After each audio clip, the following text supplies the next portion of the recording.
Yeah, smart. I use a Yeah. day to just really focus on technical things because I don't want to keep stopping and thinking about like, oh, this vocal is a little bit messed up. I'm like, I don't want to be out of it, right? I want to be in the music at all times. And if I know that the record needs a little help beforehand, I'm not going to do that work and waste kind of my ear, for the day to just sit there noodling around on, mouth noises and things Yeah. like that Or and clicks and Melodyne or pops. whatever Like, it is. Yeah.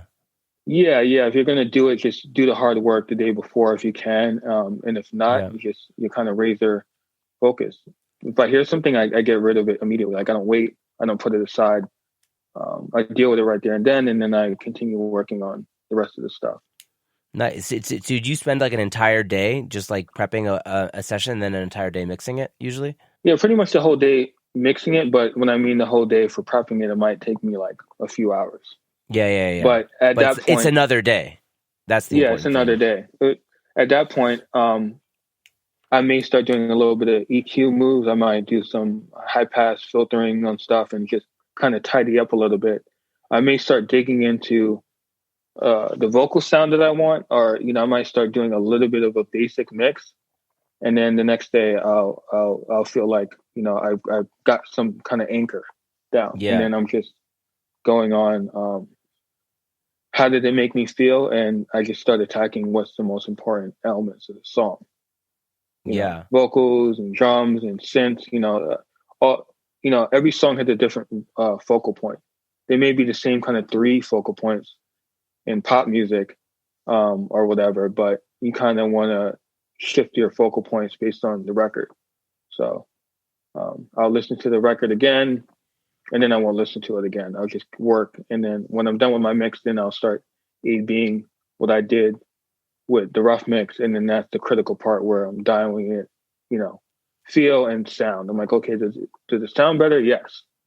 Okay, that could be the easy thing. Like making it sound better could be easy to do in the sense of the artist may have good sounds, or the producer may have good sounds, but when you start spicing it up with EQ and harmonic exciters and the compression, it could start to sound better fairly quickly in a Yeah. short amount of time. And then the 5% is what I call it, is how I make it feel better. How do I make it more expansive? That's what takes more time to do. Yeah. Would you say that's a lot of automation? Yeah, automation is key. Compression is automatic. Automation by threshold and ratio and attack and release. But there's nothing better than just automating the record, listening to it with your eyes closed and feeling the song, feeling when the artist is pushing and when they may be a little bit too quiet. And like automating into compression is something that I do a lot. Threshold might be very small in the R comp, maybe like, 2 to 1.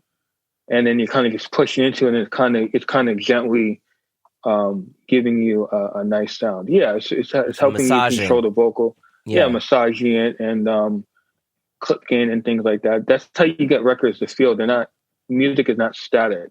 So uh, Right.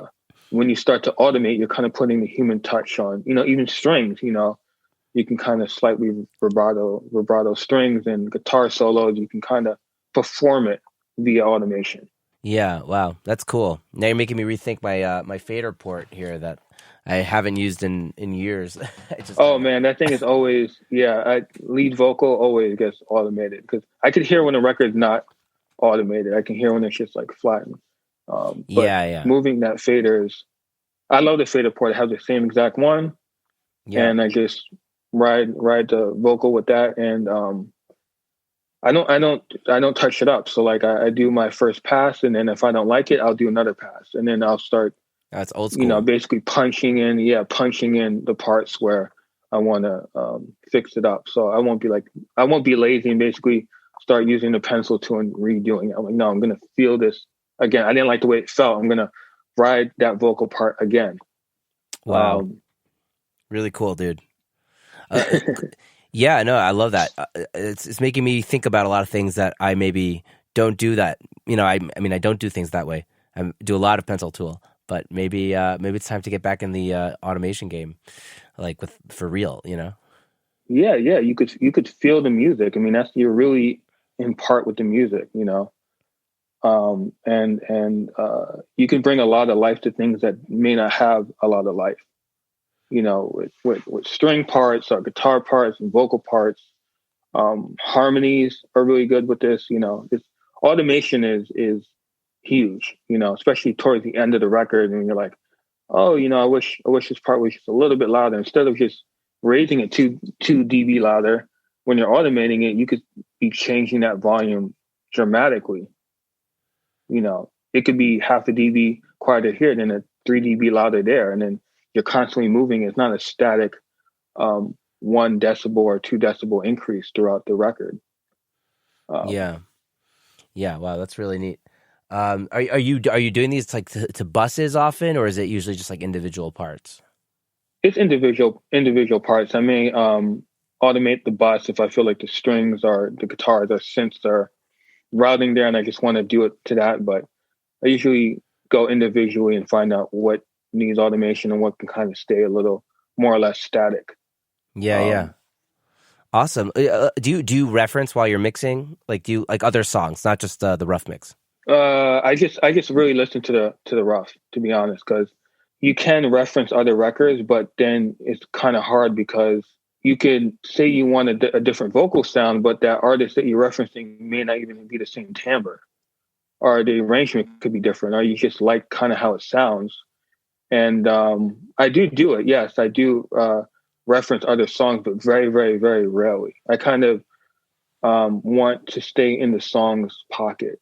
I want to be focused on that song. And if I have any doubts or I need some kind of readjustment on what I'm doing in verse the rough, I'll just um, I'll just play a random record. Just Spotify or whatever, and just get my head out of the song and kind of use that as a refresh instead of something that I'm kind of using as a blueprint, so to speak. But Right, right, using it right. as a blueprint could be great because if you have a great 808 reference and you feel like um, the rough mix in your mix needs a little adjustment, and you hear a record that has a great 808 sound, and you feel like listening to that will help you shape yours, it's best to do that because then you at least have a framework of um, what more is needed to get to that point. It may make things clearer for you. So I'm not against it at all. I definitely do use both, but or I'm pretty much in the song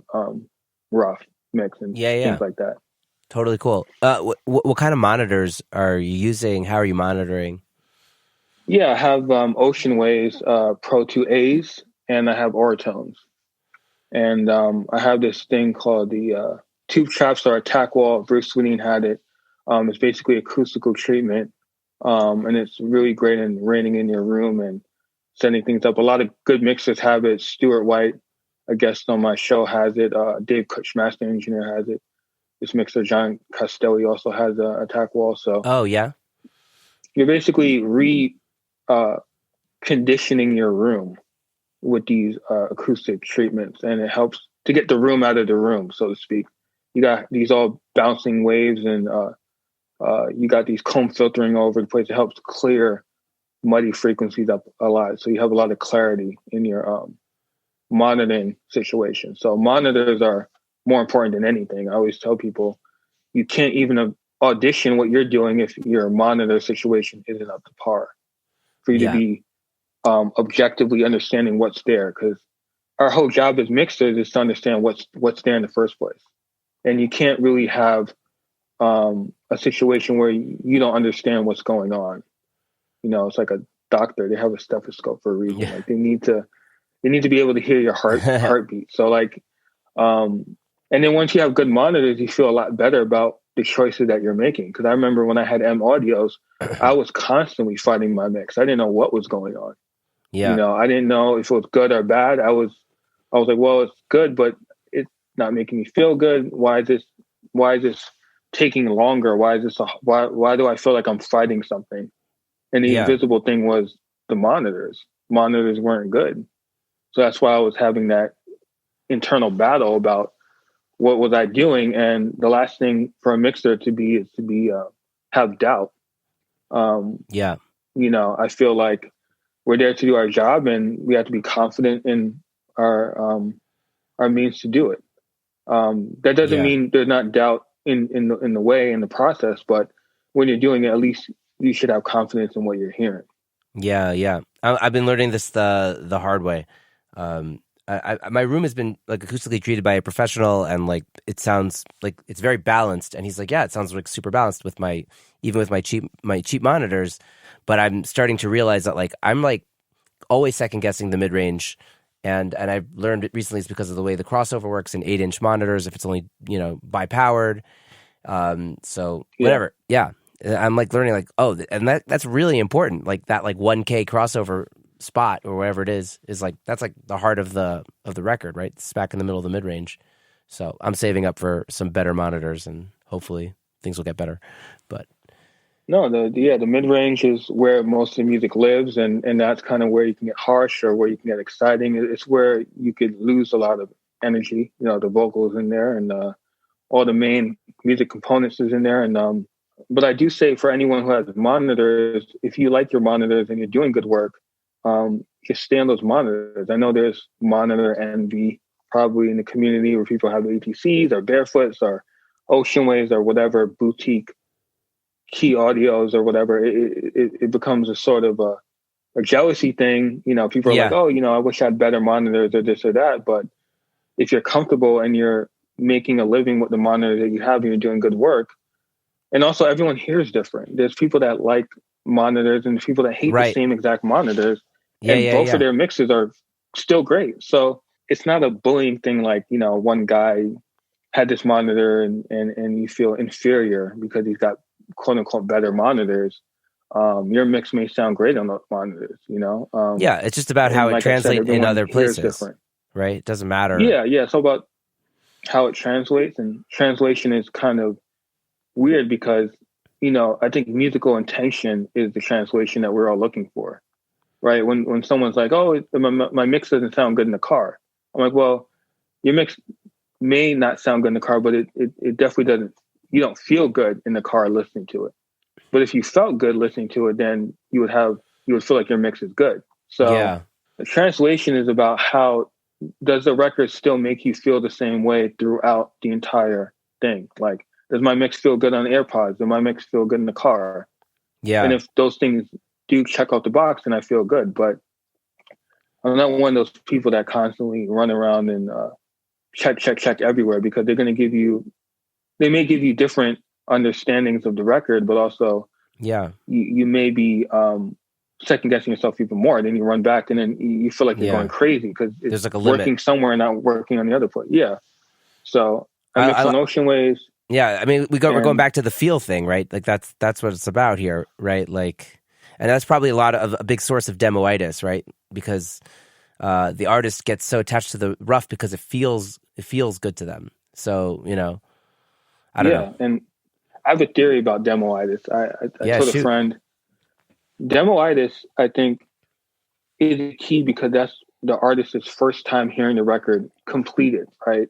The record is completed, and they're getting like a high off of it. Like endorphins are running and they get attached to it, because when they're in the booth, they're singing or rapping or, recording. And then all of a sudden they come to playback and the track engineer does a rough mix and it's a demo mix before they go home. That's where they get attached, because that's the first time them hearing it in a completed form. So then they listen to it over and over again. And then that's when the demoitis kicks in, because it's hard to hear something different when you only have one reference, and that's just the one reference that you got home. Yeah. So that's what I'm cognizant of with the rough mix. I'm like, feel better, is more my thing, because the artist could still say sonically it sounds better, but they might give you a note where they said it doesn't feel the same. You know what I mean? Because they've been listening to it. So it's a fine line of getting both mediums to work, but sound good. I think if you're mixing and you're taking away frequencies and you're cleaning things up, it's going to eventually sound better. Yeah. You definitely, what you're doing, but if it sounds worse, then they might get really mad and not call you back. Yeah. I loved how you talked about how you just like eliminated everything to just the bare essentials.